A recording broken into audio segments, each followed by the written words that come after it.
Well, good evening. This is Hound Dog Steve coming to you on the 21st of December.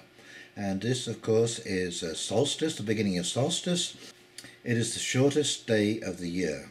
And then that is followed by roughly 3 days of equal length. And on the 24th, the sun begins the rise up to its zenith, which happens on the 21st of June. And that, of course, is the summer solstice. So why is this an important celebration?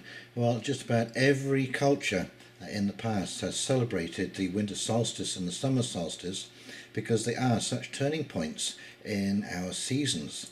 And although we are about, certainly in Canada, to enter the darkest and coldest part of winter, in 3 days' time, the days will start to get a little longer.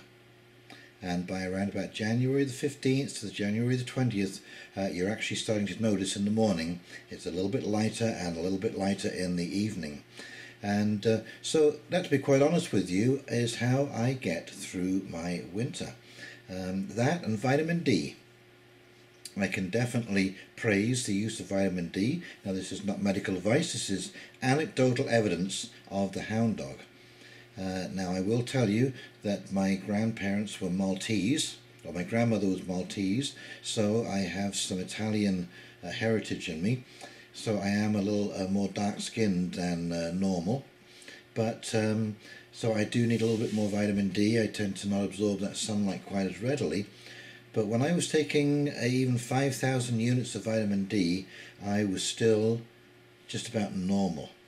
And so I take 10,000 units of vitamin D a day, regardless summer and winter. And I found, since I've been taking it, especially in the wintertime, I really don't get that bleak feeling, you know, where it's just dark and long and cold and miserable. I always seem to find some way of staying positive, and I am convinced it is the vitamin D.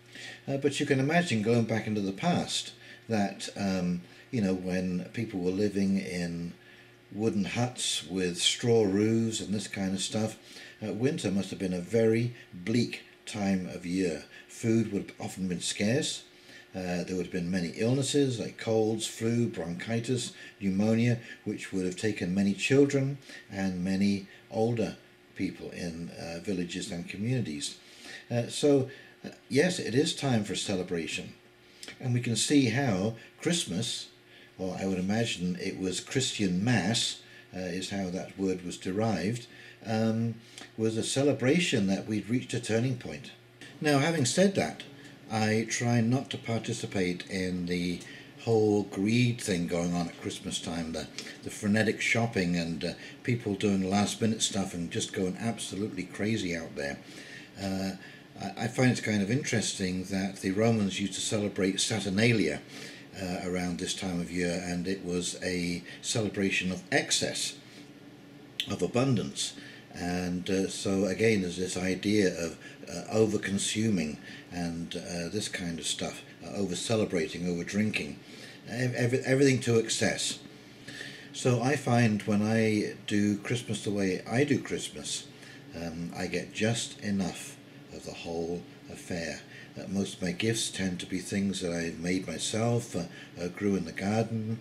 I make my own wine at a local, I bottle my own wine at a local winery, and so I often give bottles of wine as gifts, garlic, this kind of stuff, any preserves, beets, pickles, so on and so forth. But these are gifts that have some heart in them. And so yes, I try not to participate in that whole thing. It's too rowdy for my liking. And I've got to admit, I mean, I don't know if this is a sexist thing to say, but my hat is off to women. You know, if Christmas had been left up to men, I'm figuring that Christmas would have come to an end about 1957. Okay, it is women that really, by and large, not all, but by and large, and not all men, you know, are not too keen on Christmas, but by and large, it's mostly women who keep the whole notion of Christmas going. I don't know how old you are, but when I was a kid, my mom never put up a tree before the 12th day, the beginning of the 12 days of Christmas. and we never sang carols until the beginning of the 12 days of Christmas. And now we are up to 56 days of Christmas. Christmas in Canada officially begins November the 1st, when Halloween is over. In fact, quite often the night of Halloween, staff will be taking out Halloween stuff and replacing it with Christmas stock, bringing it out on the floor, getting ready to do the presentations and displays. So this is I'm just sort of sitting back wondering when burnout is going to happen. I mean, my God, how long can you get pounded with Christmas carols in every store that you go into? And doesn't anybody write any new Christmas carols? Are we still, like Little Drummer Boy? That was new when I was a kid. So we're talking 50 years. 50 years of Little Drummer Boy. And you know, when you go into these big box stores, they have maybe 4 tapes of Christmas music, and they play them over and over and over and over again all day long. I mean, I sometimes mention to tellers that I would sue my employer for cruel and unusual punishment by ruining my Christmas by forcing me to listen to day after day after day of the same Christmas music. And in fact, I found even myself when I guess it's unconsciously, as I go past a speaker, and if it is playing The Little Drummer Boy, I will actually go and shoot the speaker, because I'm sick to death of Little Drummer Boy. I don't know about you, but it's outstayed its welcome in my musical repertoire. So here we are, we're just pounding people. We've already had Black Friday sales, pre-Boxing Day sales, there will be Boxing Day sales, there will be Boxing Week sales, there will be Boxing Month sales, there will be post-Boxing Day sales. It is just absolutely insane. It's hard to know what is the real price anymore, what is a sale, what is not a sale. It is kind of interesting the way using all of these holidays as a pretext to market has just become so drowned out in the rhetoric of marketing that it's just becoming overwhelming. Now, one of the things I've noticed, I don't watch television anymore. I don't have a TV in my house. All of my information is computer and internet driven. And although there are some ads on the internet, it's hard to avoid all of them. But you don't get that continual prompting every 15 minutes, you know, that you shop like Santa and save like Scrooge, okay?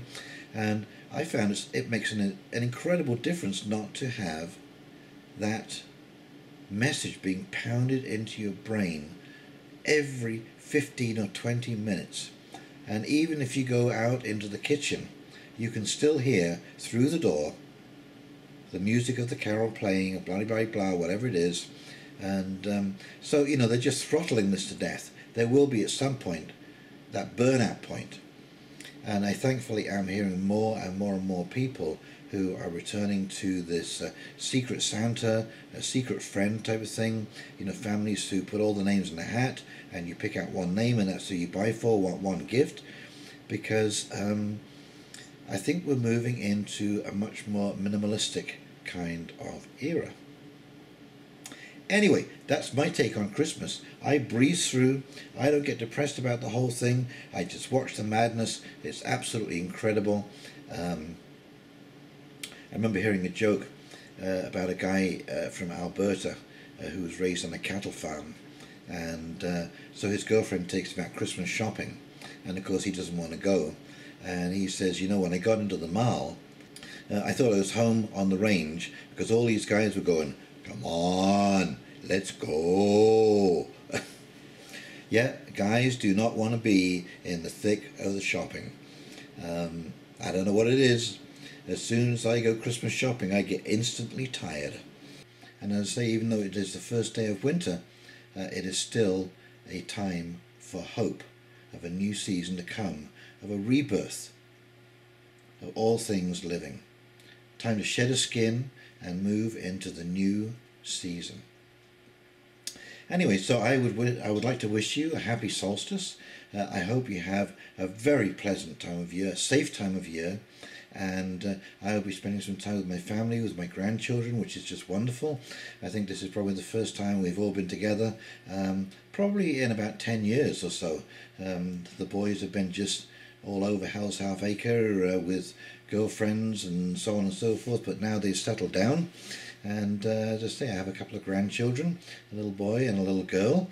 So yes, it's going to make it a very different solstice and Christmas this year. So whatever it is you celebrate, please let me wish all of you, all of my subscribers, all of the wonderful people who comment on my videos, all of the people who take the time to listen and think about what I'm sharing, have a wonderful Christmas, whatever you celebrate. I hope that the new year is prosperous for you, that you find you in good health, and that the world can all get along a little more peacefully together as we move towards the brave new world. Okay, so this is Hound Dog Steve signing off, and wishing you again a very pleasant evening and a very pleasant season.